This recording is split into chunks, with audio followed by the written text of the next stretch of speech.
Jika kamu pernah berada di situasi di mana teman atau anggota keluarga tiba-tiba menghubungi dengan permintaan uang, dan kamu merasa bingung antara membantu atau menolak, maka video ini untukmu. Pernahkah kamu menolak pinjaman karena takut hubungan menjadi tegang, atau malah memberi uang dan kemudian tidak pernah mendengar kabar lagi? Pertanyaan-pertanyaan itu menjadi benang merah yang mengikat banyak orang dewasa di Indonesia, terutama di usia 20 hingga 45 tahun, ketika tekanan finansial dan dinamika relasi sosial berada pada puncaknya. Di dalam video ini, saya akan membahas secara mendalam mengapa meminjamkan uang kepada orang terdekat bisa menjadi bumerang, dan lebih penting lagi, saya akan memberikan 7 aturan praktis yang dapat melindungi hubunganmu sekaligus memastikan uangmu tidak menghilang. Simak sampai akhir, karena di bagian penutup ada ajakan untuk berbagi cerita dan menambah wawasan bersama. Masalah meminjamkan uang kepada orang yang kita sayangi bukan sekadar soal angka. Secara psikologis, ketika uang masuk ke dalam ikatan emosional, nilai tukar kepercayaan menjadi tidak terlihat. Kita cenderung menganggap kita sudah seperti keluarga, sehingga batasan yang biasanya ada pada transaksi bisnis menjadi kabur. Akibatnya, ekspektasi tidak lagi bersifat kontrak, melainkan asumsi yang mudah disalahartikan. Pada akhirnya, banyak yang mengalami penurunan rasa hormat, rasa bersalah, atau bahkan konflik terbuka yang berujung pada keretakan hubungan. Jika tidak ditangani dengan cara yang terstruktur, masalah kecil bisa berkembang menjadi beban emosional yang berat, sekaligus menambah beban keuangan yang tidak terduga. Akar penyebab utama muncul dari 3 faktor utama.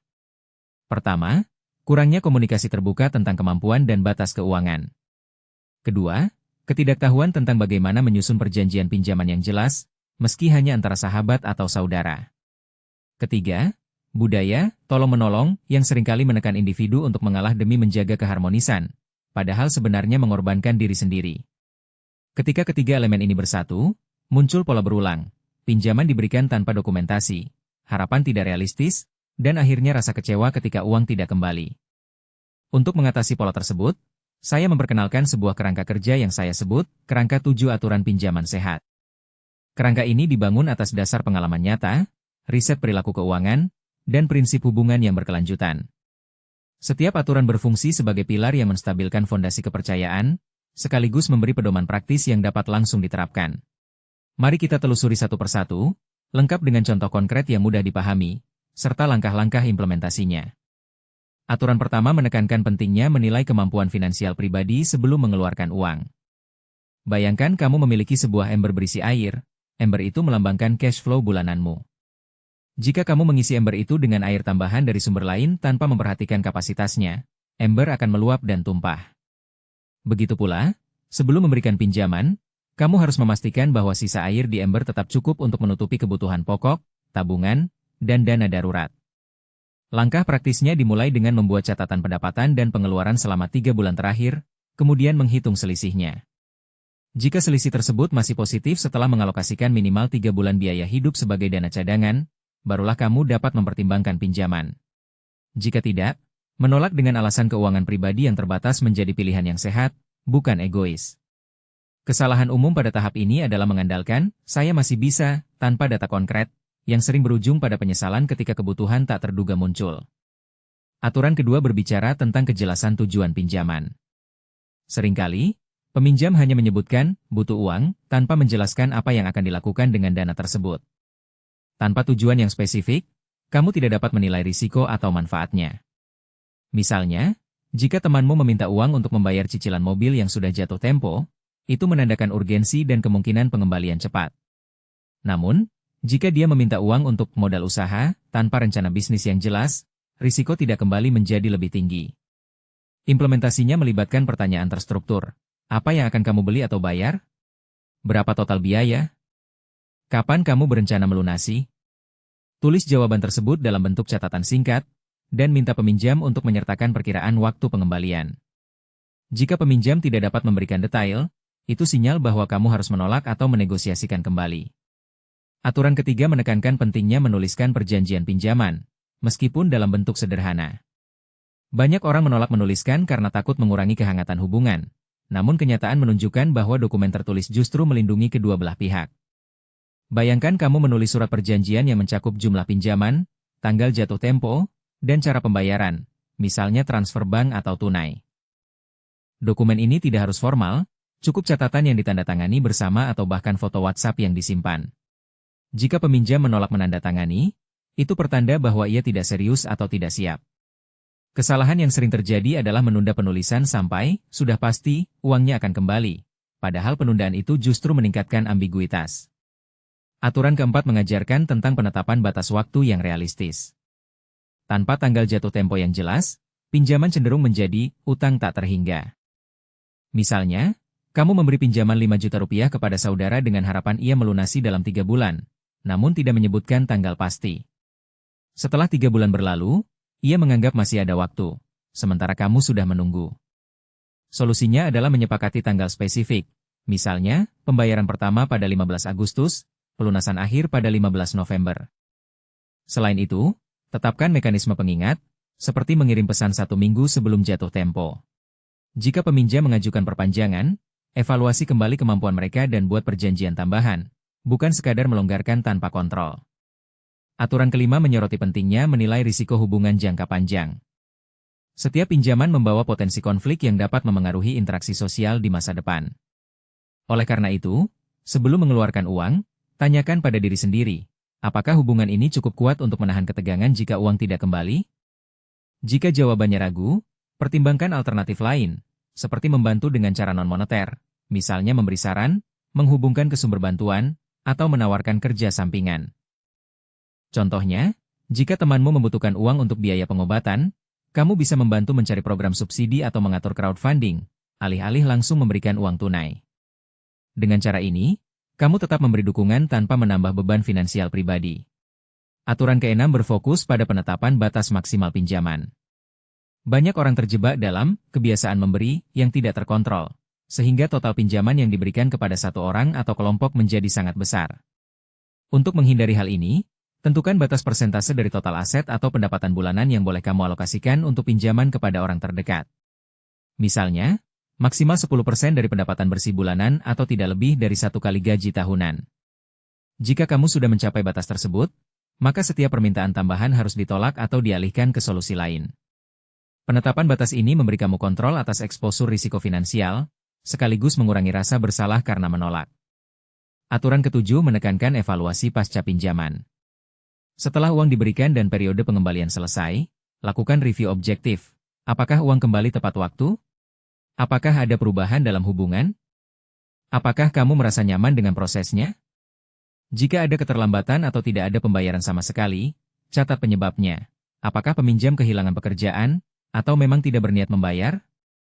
Berdasarkan temuan ini, kamu dapat menyesuaikan kebijakan pribadi untuk pinjaman berikutnya, misalnya memperketat syarat, menambah jaminan, atau sepenuhnya menghentikan pinjaman kepada orang tertentu. Evaluasi ini penting karena memberi umpan balik yang konkret, bukan sekadar perasaan subjektif. Setelah ketujuh aturan tersebut dijelaskan, mari kita lihat bagaimana mengimplementasikannya secara berurutan dalam situasi nyata. Bayangkan kamu sedang duduk di teras rumah, menikmati sore, ketika tiba-tiba telepon berdering. Itu adalah sahabat lama, Rina, yang mengabarkan bahwa dia membutuhkan 3 juta rupiah untuk menutup biaya kuliah adiknya yang mendadak. Kamu merasakan dorongan hati untuk membantu, namun juga ingat akan aturan-aturan yang telah dibahas.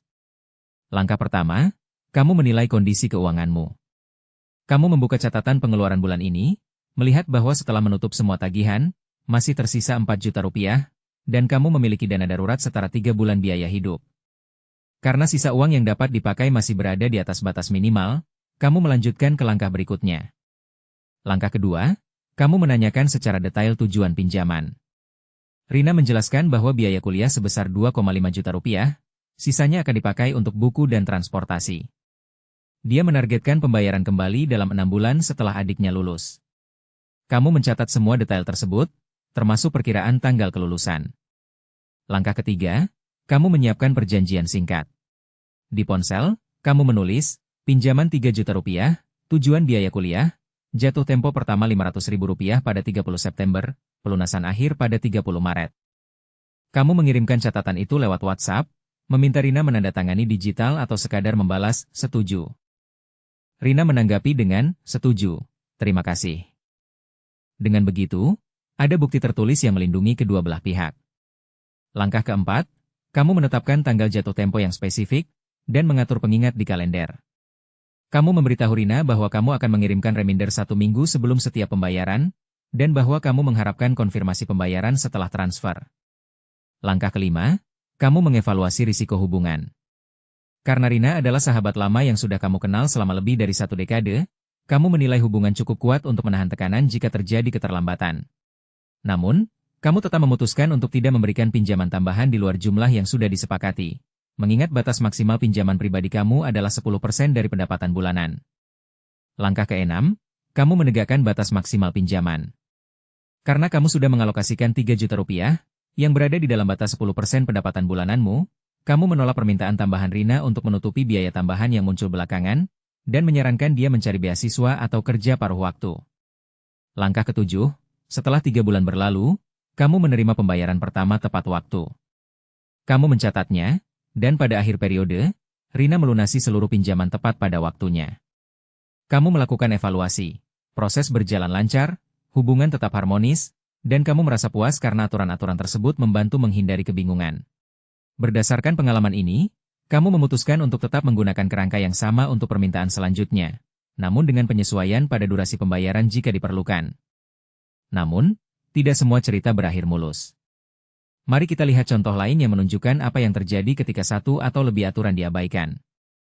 Bayangkan kamu menolak semua aturan, memberi pinjaman 2 juta rupiah kepada sepupu tanpa menanyakan tujuan, tanpa menuliskan perjanjian, dan tanpa menetapkan tanggal kembali. Sepupu itu mengaku akan mengembalikan uang dalam beberapa bulan. 6 bulan kemudian, kamu belum menerima apa-apa, dan ketika menanyakan, dia mengelak dengan alasan, "Saya belum dapat pekerjaan." Tanpa bukti tertulis, kamu sulit menuntut, dan rasa frustrasi mulai memengaruhi interaksi keluarga. Pada akhirnya, pertemuan keluarga menjadi tegang, dan kamu harus memutuskan apakah masih ingin membantu di masa depan. Kasus ini menegaskan bahwa mengabaikan satu aturan saja dapat menimbulkan konsekuensi yang merusak hubungan dan keuangan. Berikut beberapa kesalahan umum yang sering muncul ketika orang mencoba mengaplikasikan aturan-aturan tersebut, serta cara mengoreksinya.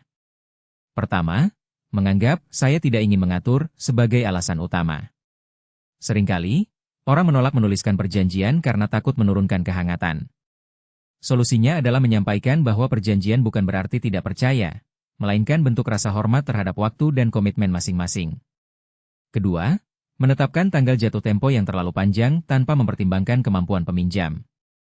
Jika peminjam tidak memiliki aliran pendapatan tetap, pilih jangka waktu yang lebih pendek atau minta jaminan tambahan, seperti barang berharga yang dapat dijadikan agunan. Ketiga, tidak meninjau kembali setelah pinjaman selesai. Banyak yang merasa, selesai, tidak perlu lagi, padahal evaluasi memberi insight berharga untuk perbaikan kebijakan pribadi. Lakukan pencatatan sederhana, tanggal pinjaman, tanggal pelunasan, dan catatan tentang proses komunikasi. Keempat, melampaui batas maksimal pinjaman karena rasa bersalah. Jika kamu merasa tertekan, ingat bahwa menolak dengan alasan keuangan yang jelas tidak mengurangi nilai persahabatan. Sebaliknya, menjaga kesehatan finansialmu memungkinkan kamu membantu di lain waktu dengan lebih stabil. Bagaimana cara mengukur apakah ketujuh aturan ini berhasil dalam hidupmu? Ada 2 dimensi utama, finansial dan relasional. Pada sisi finansial, kamu dapat memantau persentase pinjaman yang berhasil kembali tepat waktu versus yang tertunda atau tidak kembali. Target yang realistis adalah setidaknya 80% pinjaman kembali sesuai jadwal. Jika angka ini turun di bawah 50%, itu sinyal bahwa kamu perlu meninjau kembali kriteria pemilihan peminjam atau menegaskan kembali perjanjian. Pada sisi relasional, perhatikan frekuensi konflik atau ketegangan yang muncul setelah pinjaman. Jika kamu merasa lebih nyaman berbicara tentang uang dengan orang terdekat, atau jika tidak ada penurunan kualitas hubungan, maka aturan-aturan tersebut berhasil. Kamu juga dapat menilai tingkat stres pribadi setelah proses pinjaman selesai. Penurunan stres menandakan bahwa kerangka kerja ini membantu mengurangi beban emosional. Sekarang, mari kita rangkum kembali inti dari ketujuh aturan dalam satu alur yang mudah diingat, tanpa menggunakan poin numerik. Pertama, pastikan kamu memiliki dana cadangan yang cukup sebelum memberi pinjaman.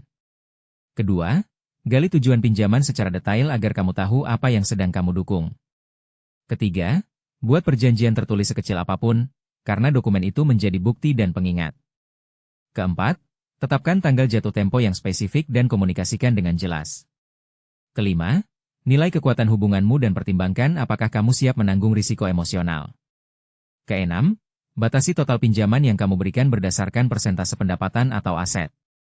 Ketujuh, Lakukan evaluasi setelah pinjaman selesai untuk belajar dan menyesuaikan kebijakan di masa depan. Dengan mengikuti alur ini, kamu tidak hanya melindungi uangmu, tetapi juga menjaga keutuhan ikatan sosial yang penting. Sebelum menutup, ada satu visual yang akan muncul di layar selama pembahasan masing-masing aturan. Sebuah karakter garis sederhana yang berdiri di persimpangan jalan. Pada setiap aturan, karakter tersebut akan menghadap ke arah yang berbeda, menandakan keputusan yang harus diambil. Misalnya, ketika membahas penulisan perjanjian, karakter akan mengangkat pena, menandakan pentingnya mencatat. Visual ini membantu menegaskan setiap poin secara intuitif, sehingga penonton dapat mengingatnya dengan lebih mudah. Akhir kata, meminjamkan uang kepada teman atau keluarga memang menantang, namun bukan hal yang mustahil untuk dikelola dengan bijak. Dengan menerapkan ketujuh aturan ini, kamu memberikan ruang bagi empati tanpa mengorbankan kestabilan keuangan dan hubungan. Ingatlah bahwa kejelasan, batasan, dan evaluasi adalah kunci utama. Jika kamu merasa terbantu dengan penjelasan ini, jangan ragu untuk menekan tombol suka. Tuliskan komentar di bawah tentang pengalaman pribadimu. Apakah kamu pernah mengalami situasi serupa atau memiliki cara lain yang efektif? Dan tentu saja, subscribe channel ini agar tidak ketinggalan video-video selanjutnya yang membahas keuangan pribadi, hubungan, dan strategi hidup yang lebih baik. Terima kasih telah menonton. Semoga keputusan finansialmu selalu tepat dan hubunganmu tetap harmonis. Intinya, jalankan langkah kecil ini secara konsisten supaya hasilnya benar-benar terasa dan perubahanmu tidak berhenti di tengah jalan. Kalau video ini ngebantu, subscribe sekarang, tekan like, tulis pendapatmu di kolom komentar, dan share ke temanmu biar makin banyak yang terbantu.